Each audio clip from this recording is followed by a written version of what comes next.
Good morning, everybody, and welcome to this Thursday morning webinar. I am Chloe Tetro, the coaching lead here with ReadyCare. For this morning, we are going to tackle the Blue Monday myth. And most of January can feel like an ever-prolonged Monday. So you've probably heard of the term Blue Monday, aka the most depressing day of the year. So while it's actually a marketing invention, it was created in 2005 to sell travel packages, believe it or not. The concept itself has gained enough traction because it reflects a fairly common and self-evident truth, which is many people will feel really low in January. So you have your post-holiday fatigue, you've got your financial stressors, darker days, literally and metaphorically, and that can all trigger a huge stall in motivation, contributing to this kind of seasonal slump.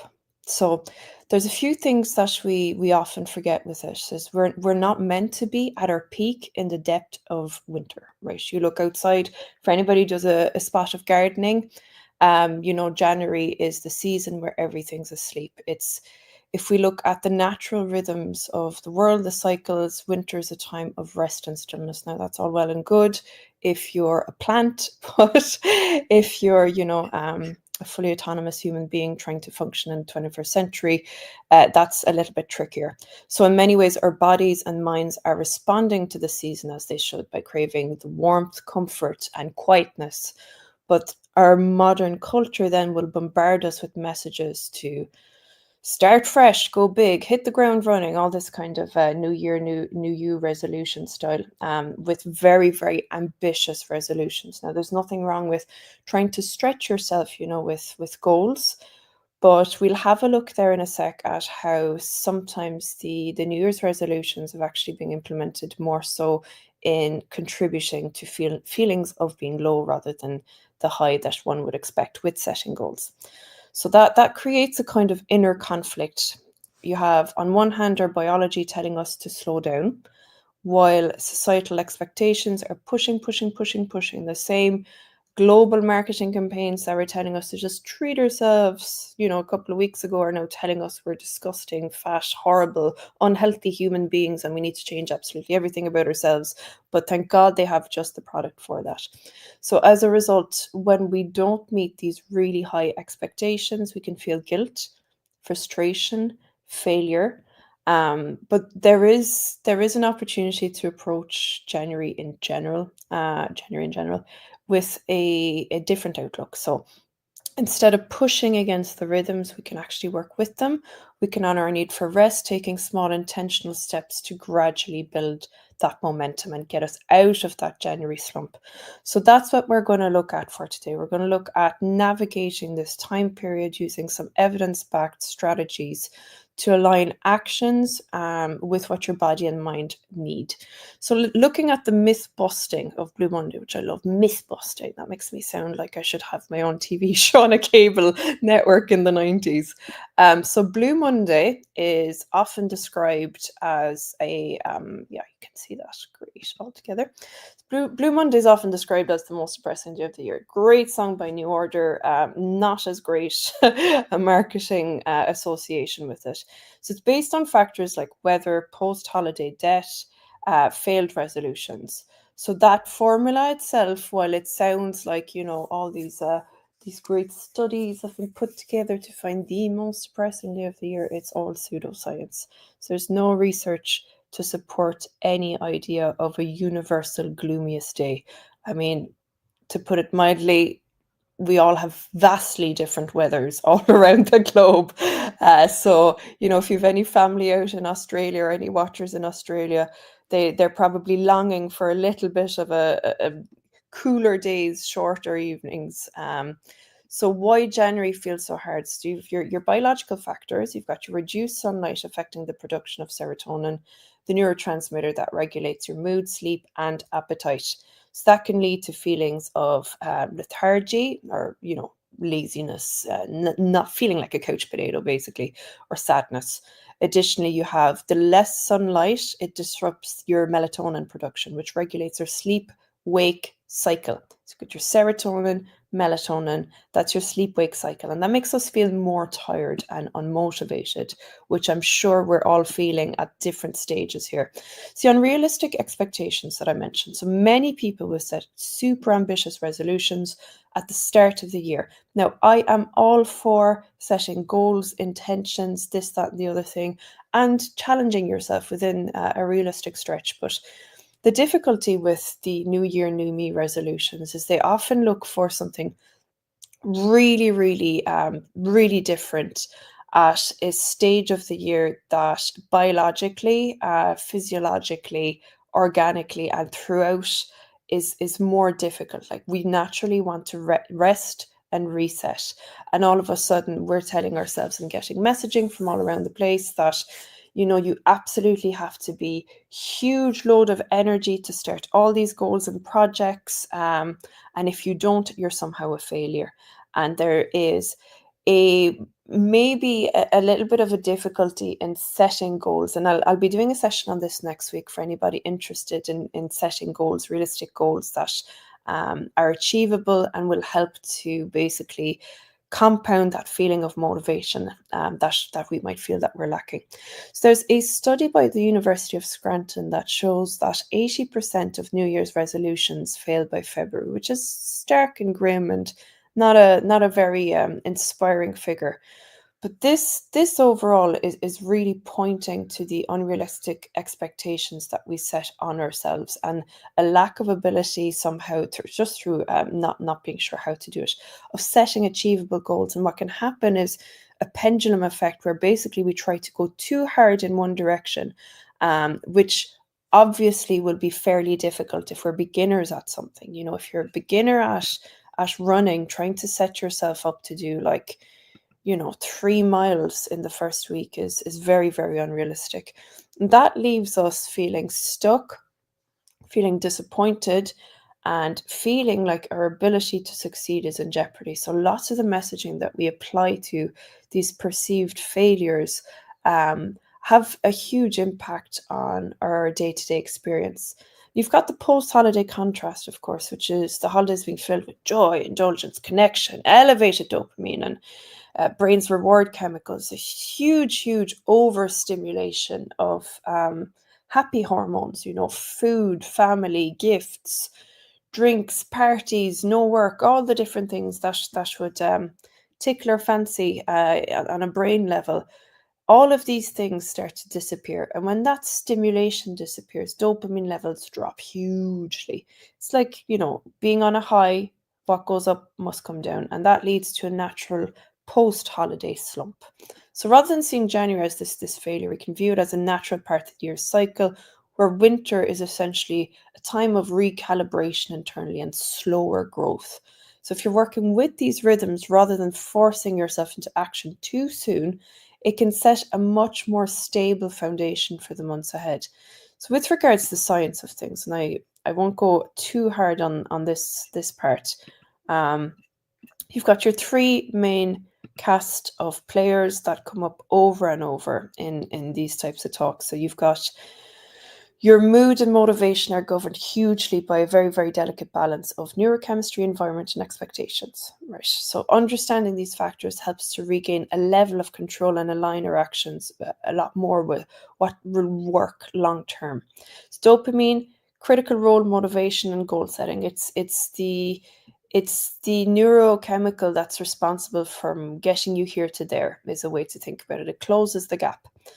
So it's what drives us to take action and feel accomplished. And during the holiday season, dopamine levels are naturally elevated, but come January, the stimulation will disappear, leading to that dip that we talked about. So dopamine responds to progress, even small wins. I'll just take the main thing there off the screen. So it responds to progress, even very, very small wins, like completing a small task, going for a short walk. All of these things trigger very small dopamine release. And the more that's there, think of it like a little addiction that your brain has to dopamine. Smartphones being a prime example, that wanting more. That's a dopamine release system.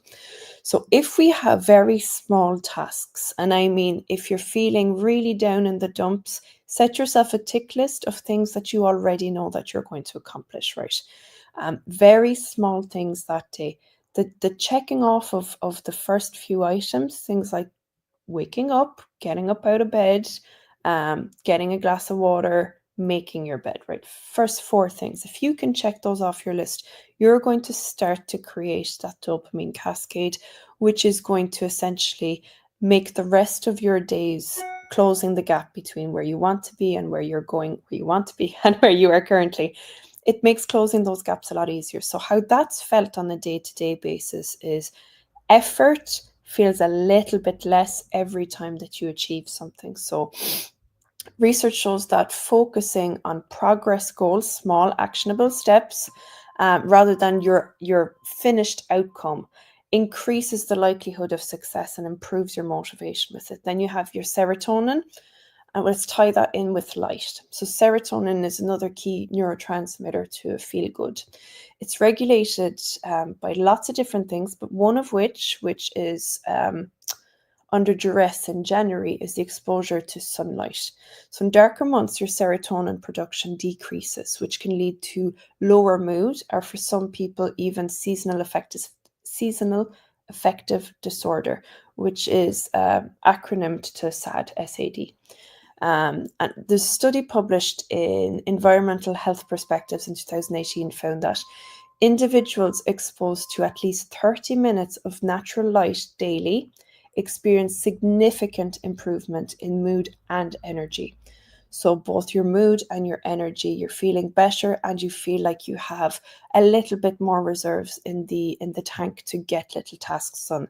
And then remember, every time you do even small tasks, you get more dopamine. So already your day is starting to feel a little bit less heavy.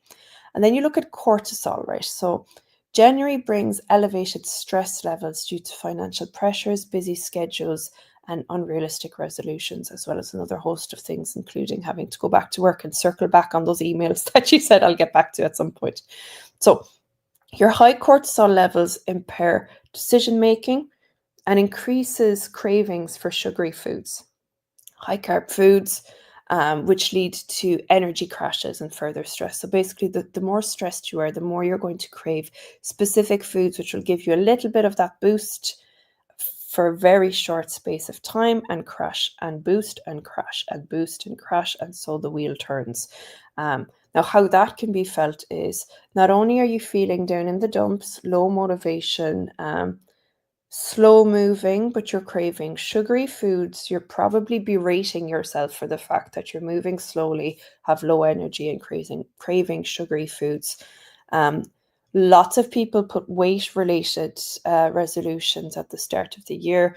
And if that is you and you're feeling yourself slow down, low motivation, and going for sugary snacks, you're probably going to feel fairly rubbish about yourself, right? But with that, all I'm trying to amplify here, or highlight, I should say, is that these are very natural physiological things that are happening. It's not a failing on your behalf to crave sweet things while you're already feeling a little bit low because of the reasons that we mentioned and feeling a little bit stressed. As long as you can remove some of the meaning makings associated with the urge to go for specific foods, it's going to make your life a lot easier, because all of a sudden you don't have somebody internally constantly berating yourself as you're already finding things a little bit tough. So a few practical tools in terms of tackling. Oops, there we go. A few practical tools. So light exposure, of course, as we've just mentioned, it will naturally stimulate serotonin production and help to regulate melatonin. So that is going to help both your mood and your sleep. So it can help up to 80% some of the symptoms of the seasonal affective disorder, which is a massive, massive figure. So if you can spend time outside or invest in a light therapy box or some of those sunlight replicating lamps, even a 20-minute walk can make a massive, massive difference. From a nutritional perspective, a diet rich in healthy fats, protein, and omega-3 supports your brain health and stabilizes blood sugar, reducing mood swings. So anxiety swings, low swings. Omega-3 fatty acids in particular have been found in a 2011 study to have a massive, massive reduction of symptoms of depression. So good sources of that would be things like salmon, almonds, walnuts, avocados, leafy greens, and avoid processed carbs, which will cause that energy spike and crashes. Physical activity, whatever you can manage. Remember, small actionable steps here are much, much better than trying to run a marathon or commit to 5 classes of high intensity interval training. If you can, fantastic.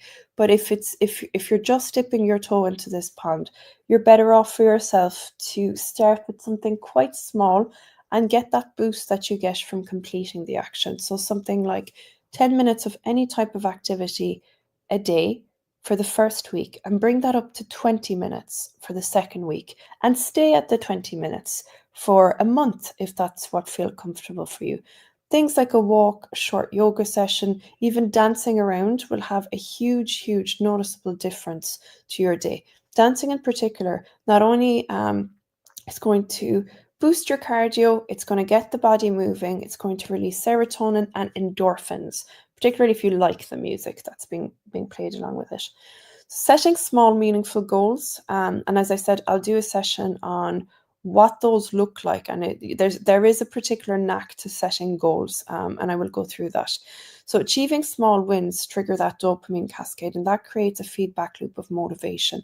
So research shows that breaking down tasks into manageable, tiny, tiny, tiny, tiny baby steps increases the likelihood of success and helps you to feel good along the day. So if you feel that you're able to achieve something, no matter how small, it will absolutely change the scope of your day.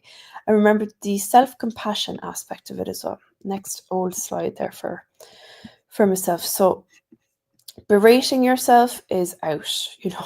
What's in and out for the new year? Berating yourself is absolutely out. So the harsh self-criticism will absolutely erode your motivation. So if you're finding your motivation is low, please, please do not berate yourself further into it. Self-compassion fosters a greater sense of adaptability. And when you need that initial little push, the carrot is always better than the stick, right? Find something that will make you feel happy rather than, self-punishing yourself into moving, because essentially that'll work if you make yourself feel absolutely terrible. And I'll take the slide off for this. If you make yourself feel absolutely terrible by berating yourself into doing something, rather than using the carrot, using the stick, it works really well for a very short period of time, and then you will associate inside and in your being, in your brain and in your being, whatever activity you've tied to it. So let's take going to the gym. If you start telling yourself, I need to go to the gym because I hate myself, I'm disgusting, I'm ugly, nobody likes me, etc., etc., I could go on, but I won't. That type of stimulation into activity works for a short period of time, and then all of a sudden exercise in your mind becomes tagged with, I feel bad about myself. Any semblance of exercise, any thought about the gym, any thought about exercise, your brain's brilliant at making associations. So it has tagged an association that every time I think about that, I feel bad about myself. And that's a very familiar feeling that I'm sure we can relate to, whatever that may be, even if it's not fitness related. Whenever I think about that, I start to feel bad about myself. So what do? I start to avoid it, and I start to go, I'm not even going to think about that. I can't mentally go there. It's going to trigger feeling bad. Of course it is. So the berating does not work long term. A carrot is better than a stick. So with that, find something that you will absolutely gain something from, that feels good in your system. So I want to go to the gym because I'd love a little bit more energy in my day. I actually really like when I have more energy. I want to feel a bit more confident. I want to go out with my friends and feel good in what I'm wearing. I want to get my groove back this year, whatever it may be. So reward system is much, much more sustainable long term towards your goals than anything else. So I suppose in kind of in summary, as they say, in summation, think of January as a season to plant seeds. It's not, it's not a time of year where we naturally have a huge amount of energy. So leverage specific things like light exposure, nourishing foods, any type of movement to release your endorphins, boost your motivation. Foods will help to support your energy, your brain health, your moods overall, and light exposure will help boost that serotonin, which improves your mood. So they're all very small steps that you can start to implement into your day in very, very incremental ways. Setting small, meaningful goals to build on incrementally will also help to boost your confidence and get some more of that dopamine. The more dopamine you have in your system, the more your day is going to feel doable, and the more you're going to actually believe that you are out of a slump. And when you believe that you're out of a slump, you'll start to act like you're out of a slump. So, guys, I hope you found that helpful. Do not let Blue Monday get you down. And best of luck with the week ahead. I will see you guys next week, where I'll be covering how to set some goals. So for anybody that has taken the little buffer period after the holiday season just to get back into the routine of things, and they say, look, I'm feeling a little bit better in myself and like I am back into my routine now, I'd like to set a few goals. Do join me next time, where I'll be giving some tips on how to set goals that become sustainably more easy to achieve. Right, have a lovely week ahead, guys. All the best, and we'll see you again.